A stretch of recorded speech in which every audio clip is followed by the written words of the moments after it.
আসসালামু আলাইকুম। এই যে একটি বিশাল এক বট গাছ দেখতে পাচ্ছেন, বিশাল আকাশ জুড়ে একটি বট গাছ। এটির অনেক ইতিহাস রয়েছে। এই ইতিহাস হলো কি বিশাল এক 200 বছরের পুরনো সে বট গাছ, অন্তত 200 বছরের বলে আমরা লোকমুখে এখানকার কিছু মুরব্বী শ্রেণীর লোকজন থেকে আমরা এটা কনফার্ম হয়েছি। এবং অপর একটি পজিটিভ সাইড হলো এটি শত শত মানুষকে এভাবে একটি প্রতিষ্ঠানের নিচে পাশাপাশি হওয়ার কারণে স্কুল শিক্ষার্থীদেরকে ছায়া দিয়ে যাচ্ছেন। নেগেটিভ সাইড হলো এই বটগাছকে কেন্দ্র করে কিছু জিন্নাত, আল্লাহ পাকের সৃষ্ট যে জিন্নাত গোষ্ঠী আছে তাদের কিছু উৎপাত এই বটগাছকে কেন্দ্র করে এখানে ছিল। তারা জিন্নাতের মধ্যে যে সকল খারাপ জিন্নাত আছে তারা মানুষের কিছু ক্ষতি করে বসে, এরকম একটা ব্যাপার অবশ্য আছে।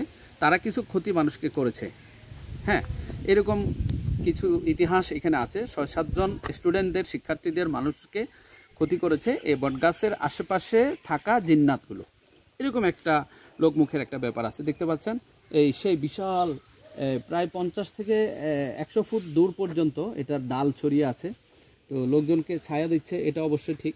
নিচে পাতা পড়ছে, তারপরে এই যে দেখতে পাচ্ছেন এক একটি ডাল এক একটি বিশাল বিশাল বৃক্ষের মতো। এটি হলো দেখেন এক একটি শেকড়, এই যে শেকড়গুলো দেখো, এই যে শেকড় দেখতে পাচ্ছেন, এই শেকড়গুলো এক একটা ওয়ালের মতো, এক একটি দেয়াল, যেমন নাকি এক একটি দেয়াল।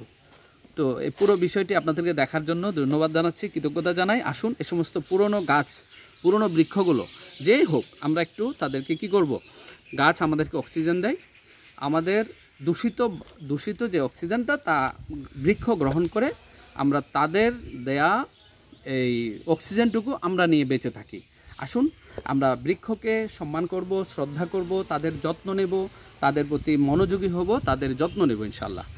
আজকে সবলের 6 তারিখ আপনাদেরকে যুক্ত করেছিলাম পার্বত্য জেলা রাঙ্গামাটির কাউখালী উপজেলা সদর থেকে, যেখানে পোয়াপাড়া উচ্চ বিদ্যালয়, মডেল উচ্চ বিদ্যালয়ের কাছেই, এখানে বিদ্যালয়ের পাশেই অবশিষ্ট এই বিশাল দৈত্যের মতো দাঁড়িয়ে থাকা এই বট গাছ দেখতে পাচ্ছেন। আশা করি ভালো লাগছে। এবং আমরা আসুন এখান থেকে আজকে শিক্ষা নিলাম, আমরা গাছের বিশেষ করে বড় গাছগুলোর আমরা কী নেব, যত্ন নেব, যাতে ধ্বংস না হয়।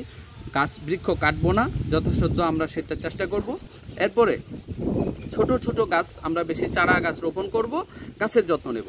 ধন্যবাদ সবাইকে যুক্ত থাকার জন্য। ভিডিওটি আরও দেখবেন এবং শেয়ার করে দেবেন। আপনার এই সমস্ত কোনো স্মৃতি থাকলে, পুরনো বৃক্ষের কোনো স্মৃতি থাকলে জানাবেন। ধন্যবাদ। আসসালামু আলাইকুম।